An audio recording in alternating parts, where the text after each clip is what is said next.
Hello and welcome back to Football Manager for the last group stage match of this tournament. We are playing Switzerland today at the San Bernabeu again. We played Scotland, beat them 3-0. We're now playing Switzerland and we know obviously we're already through. If you saw the last video, we're already through. It's literally one game left in the group. I haven't made any changes to the side yet because I'm not exactly sure what changes I want to make. Obviously, I know one being Pizzari in goal, but as it's, the last group stage we're already through, I'm thinking of experimenting a little bit. So I'm not going to have Riccardi in the team, give him a break for today's game, put Brian Cristante in the side, just a little bit of a run out for him. We're not going to have Esposito in the side, we're going to have instead Federico Chiesa and Valdo as our strikers. Give them a bit of a run out as well. You can be an advanced forward, and we'll have you as a false 9, I think, for Valdo. As well as that, we're also going to drop Pellegrini due to him having a fairly low condition rating after the final fixture in the last video. And this is a fairly strong side, I think, regardless of the fact that, a few players here and there being dropped or being not used. So let's go forward to this fixture today and try and get our final win of the group. Obviously, it's not going to be perfect. We're not going to be guaranteed the victory because this is Switzerland. They're a very good side. They held Serbia to a 2-2 draw. They beat Scotland fairly comfortably 3-1 in the last round of fixtures, so they're not going to be an easy opposition. Let's put it that way. And me saying that, watch the game, score 2 goals in the first 10 minutes or something to prove me wrong. Game likes doing that for some reason. Garlo now picks the ball up from Vargas, gets before to Valdo. Valdo looking up, finding Tonali behind him. Tonali runs it forward, getting into the middle of their half now, to the edge of the box, plays the ball out wide, finding Idovan. Idovan looking to get across in, met by the boot of Valdo, and it is 1-0 on the 7th minute. What are the chances of that happening, eh? Me saying we weren't going to score in the first few minutes, saying it's going to be a difficult game, and we score after 8 minutes of football. I mean, don't get me wrong, it's a very good cross, very good goal from Valdo, very poor defensive work from the Swiss. But still, I mean, you could have expected that to happen in this game. Mancini throws the ball to Valdo. Valdo finding Cristante. Cristante looking up. Back to Garlo. Garlo now to the edge of the box on the left wing. Plays it to Tonali. In the middle to Barella. Now to Cristante. Shoots with his right foot, and very poor goalkeeping from the Swiss goalkeeper. And as predicted, 12 minutes in, we are 2-0 up. Brian Cristante getting his first goal for me, at the very least, as the Italian manager. But very poor goalkeeping. Very slow reactions from the goalkeeper, and Cristante probably scoring the easiest goal we'll get of the entire tournament. Very, very good.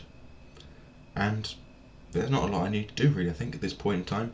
Drop a bit of praise every so often, maybe, yes, but other than that, I think at this point in time we've got a very strong side. Very, very happy side. Morale is not being affected too much, and we are going forward with it. Idovan now inside the box, gets a shot away. I'm not entirely sure if that was a shot or a cross. Either way, it was terrible. Barella with a free kick aimed at the far corner of the box, but does not reach the back of the net. And then a good clearance from R. Rodriguez. There is only one player on the Swiss team I actually recognise the name of, and that's Briel Mbolo, the striker. Should I recognise any of the other players? I don't know. Possibly I should do. On the bench, I don't recognise any of those players. Nope, none of them. So yeah, just Briel Mbolo, which just shows that either the Swiss team got a lot of young players in the side for this game, or, as I feel is probably the answer, I don't follow Swiss football well enough to actually find good Swiss players. Throw in for Italy. Conti plays it to Idovan, but it's tackled by Okator, back to Conti now. Idovan looking to get a ball in the middle, finds Conti instead, who gets to the edge of the box, plays it to Cristante, now to Barella. Barella now to the edge of the box, looking to get a shot away, but it's tackled by Zakaria. Headed on by Briel and Bolo, but only as far as Mancini. Garlo to Barella. Now to Cristante out wide, finding Idovan. Idovan to the edge of the box, now inside. Shoots, but directly at Mvogo, the Swiss goalkeeper. And after 50 minutes, we still have only a a 2-goal lead. I'm dropping a bit of praise to the side. They've done very well. They've got the 2-0 lead. They are controlling this fixture. I think I'm not going to make any substitutes at this point in time. As for the second round, I'm probably actually going to do a complete overhaul of the side, depending on who we're playing, and go from there to determine who will play and who will be on the bench, who will do what, who will do this, just to make sure we have a strong side available for whoever we are facing in the next fixture. I know for one thing, Idovan, Barella and Tonali will not be in the next fixture, because they are too low on condition regardless, and it wouldn't make sense. All very poor defensive work from Italy there, giving us our first goal conceded of the entire tournament, where we are now 2-1 up thanks to an Albion Ayeti goal from a corner kick. Although arguably it's more a problem that the defenders just let him move out of the way, that he didn't actually do anything bad. But with 10 minutes left to play, Serbia still are yet to find that goal that will send them into the next round of the competition. If we were to score another goal, that is, mind you, against Switzerland, which does mean that this fixture was completely pointless. Rodriguez, the free kick over the top, met by the head of an Swiss player, not sure which one, but it ended up being offside regardless, so we were fine. Pizzari plays the ball short to Conti. Conti looking up, finding a ball over the top for Idovan, who heads the ball down very poorly. Rodriguez plays the ball forward to Okafor, who is brought down, and Nicolo Barella is definitely not playing in the next fixture because he's been sent off. What lovely timing. Lovely timing that. Ball over the top, another header away from the Italian side. Now Garlo plays the ball forward, running forward now, past the halfway line, looking up, 2 strikers next to him. Garlo gets the edge of the box now, shoots and scores. Who says we need 11 players on the pitch? Italy 3, Switzerland 1, and we are dominating this fixture again. Garlo went the length of the pitch to score that goal, and I'm skipping the replay because we've almost finished the match, and I don't think we need to see it. Zakaria now at the ball, plays it into the middle, finding Stabile, who's tackled by Tonali. Stabile plays it to Zakaria, across finding Rodriguez, who shoots. No, he doesn't shoot, he gets blocked by Idovan instead. Rodriguez now plays the ball very poorly, and Idovan clears it to Akanya. Now to Rug. Rug plays it to Zakaria, to someone, and Bolo to Stabile, crosses it in, and the goal scorer scores again. And Italy 3, Switzerland 2. Incredibly poor defensive work from the boys at the back, again leading to that goal. They let him in far too easily, and Pizzari is probably not going to play any more of this tournament, as, to be fair, both of those goals is probably one of his fault, really. Why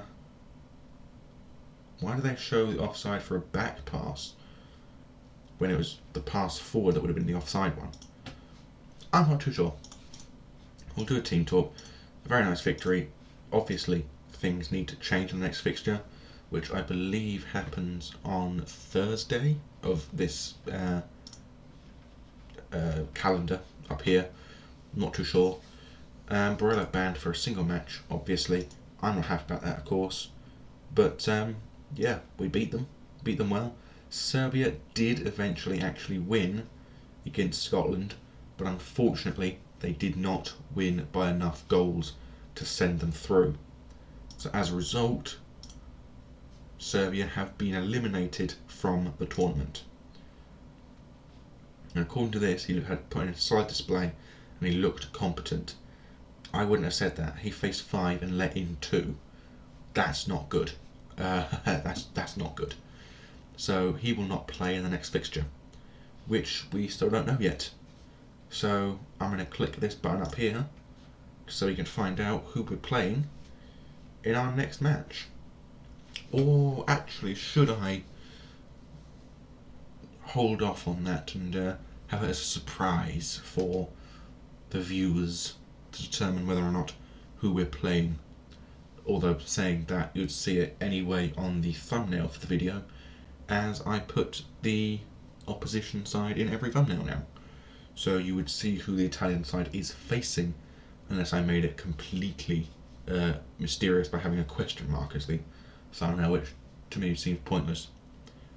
So, we'll just have to find out, won't we? And it's going to do the long load again to determine who we are facing in the next round. I think it's probably best I just have it as a semi-surprise, in that you don't know who we're facing until you see the thumbnail.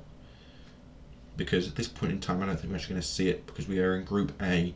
We won't find out until probably the 20th of June at the earliest. So, for now anyway, at the very least, I think it's probably best we let the game run on its own without the camera behind it.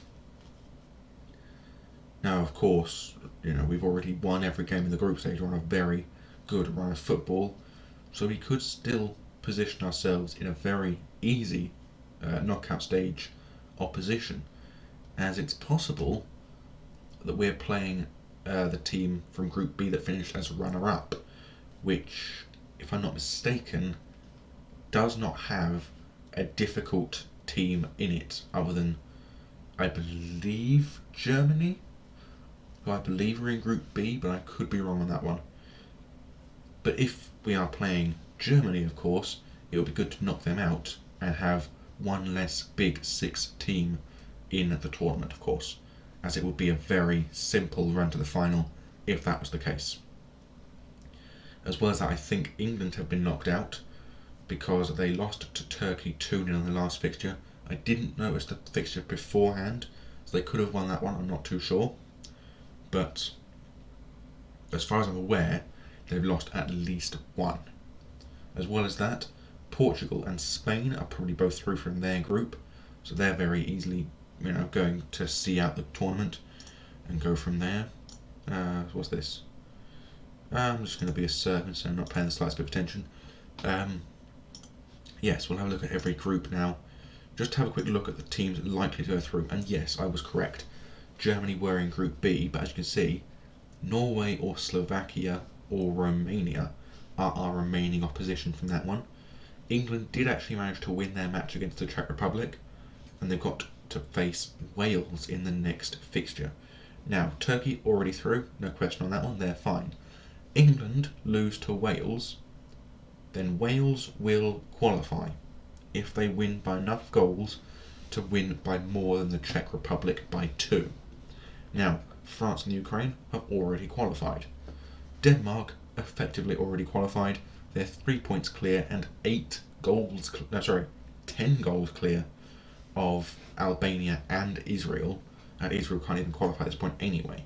So Denmark effectively qualified, they're done. Now, Portugal and Spain